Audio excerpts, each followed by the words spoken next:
Ustaz, apakah tanda-tanda seseorang itu mencintai Rasulullah sallallahu alaihi wasallam, dan apakah tanda-tanda seseorang itu tidak mencintai Rasulullah? Silakan Ustaz. Assalamualaikum warahmatullahi wabarakatuh. Innal hamdalillah nahmaduhu wa nasta'inuhu wa nastaghfiruh wa na'udzu billahi min shururi anfusina wa min sayyiati a'malina, man yahdihillahu fala mudilla lahu wa man yudlil fala hadiya lahu, wa ashhadu an la ilaha illallah wahdahu la sharika lahu wa ashhadu anna Muhammadan 'abduhu wa rasuluh. Fa in asdaqal hadithi kitabullah wa khairal hadi hadi Muhammadin sallallahu alaihi wasallam wa syarrul umuri muhdatsatuha fa inna kulla muhdatsatin bid'ah wa kullu bid'atin dalalah wa kullu dalalatin finnar. Pertamanya, alhamdulillah, syukur kepada Allah Subhanahu wa taala kerana kita masih lagi diizinkan untuk berkumpul bersama-sama untuk terus menerus tanpa bosan, tanpa jemu menuntut ilmu, sebagaimana peringatan dan gambaran yang telah disampaikan oleh Al-Fadhil Al-Ustaz Idris Sulaiman sebentar tadi tentang kepentingan ilmu, kepentingan melazimi majlis-majlis ilmu.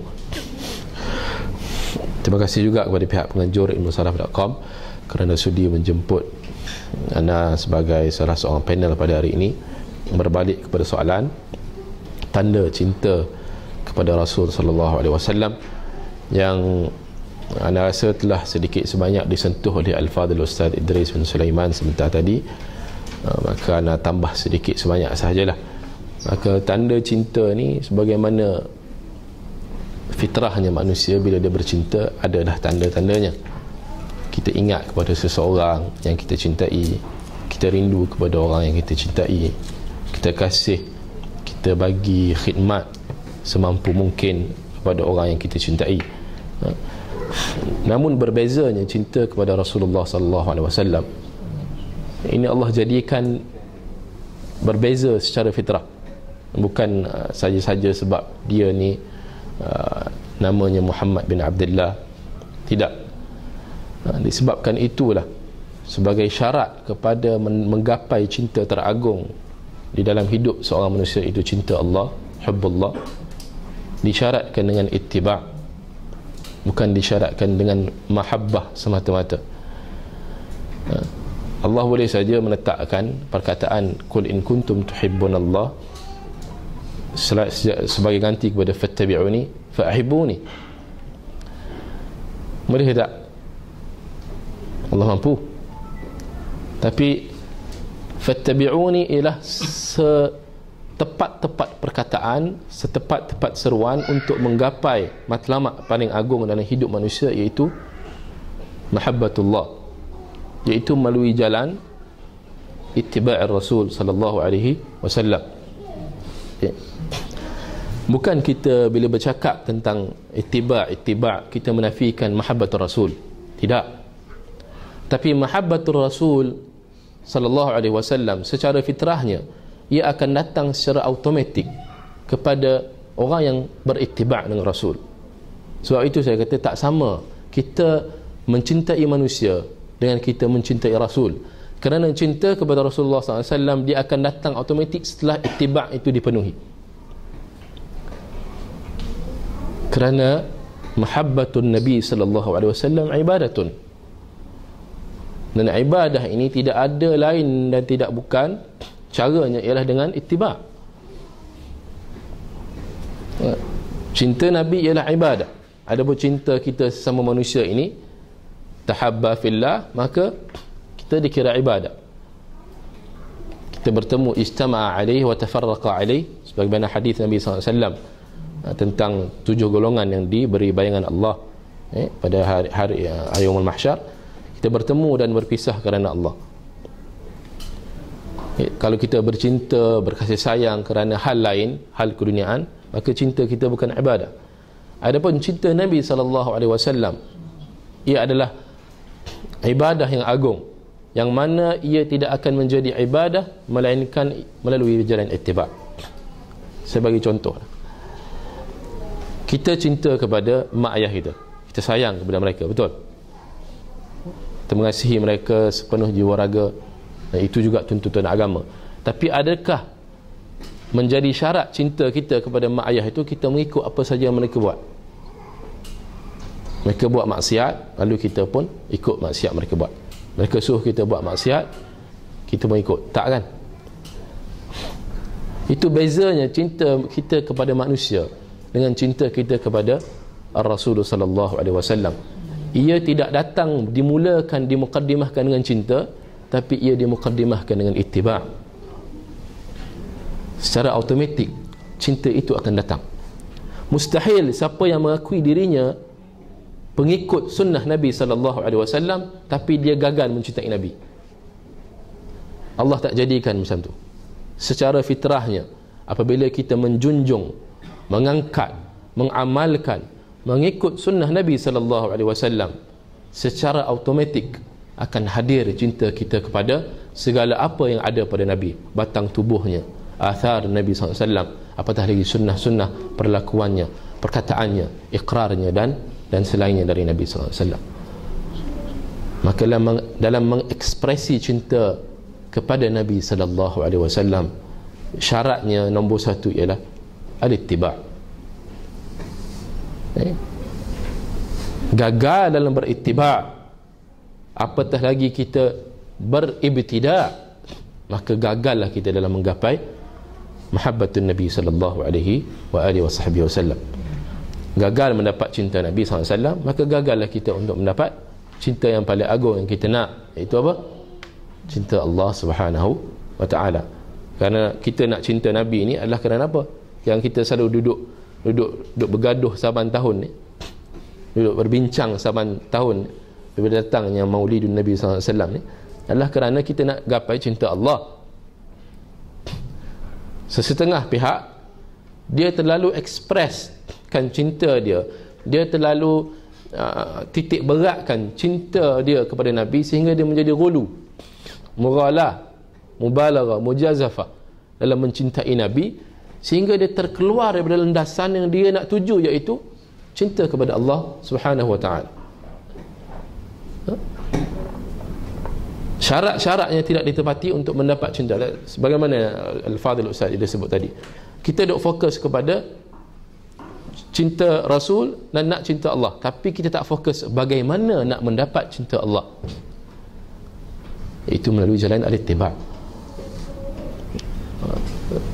Alhamdulillah Al-Fadhil Ustaz Sulaiman MC pun dia dah tolong carikan dalam Kamus Dewan pun sebut, dan ekspresi ni maksudnya menunjukkan rasa perasaan cinta tanpa melampaui batas.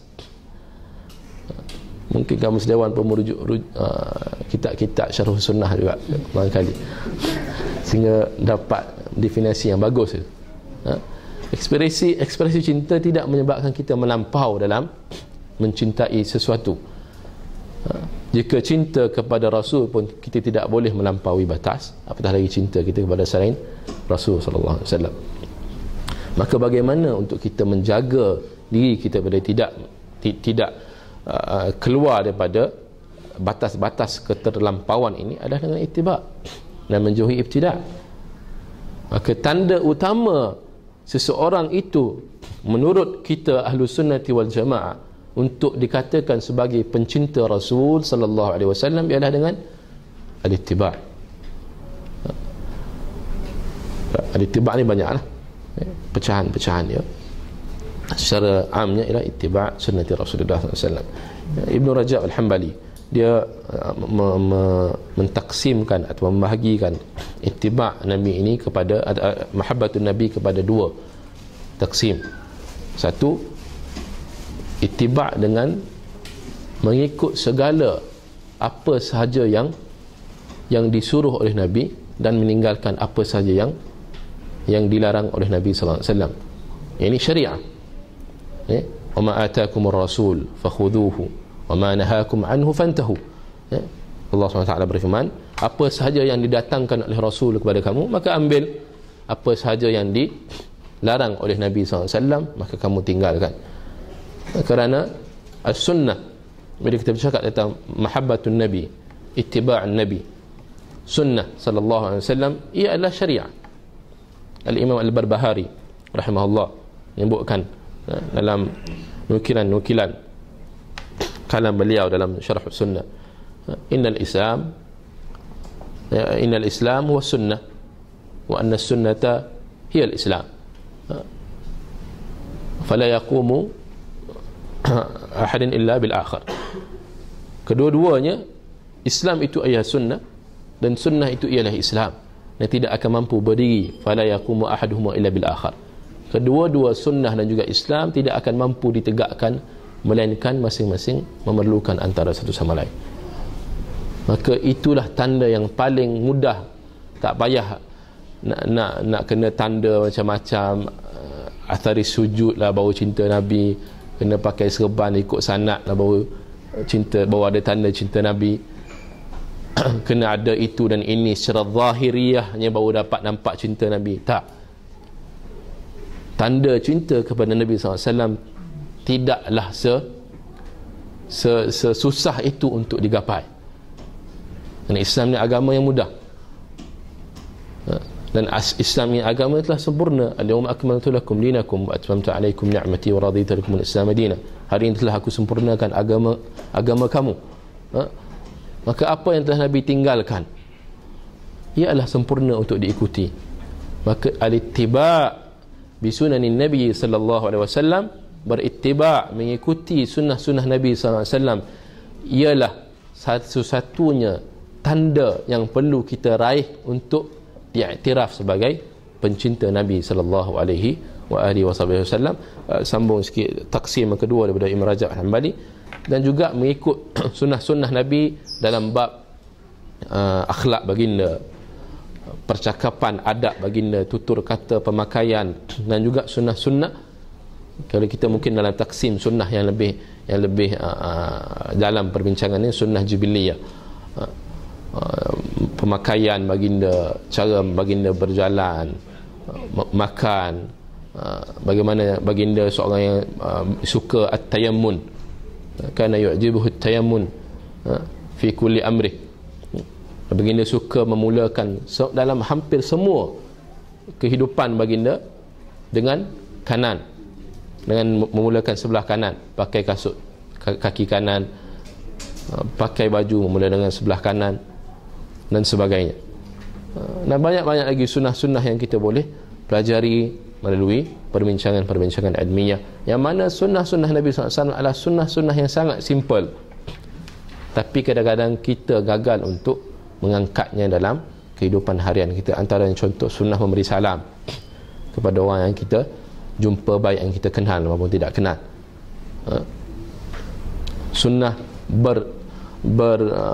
bermanis muka dengan sahabat-sahabat kita.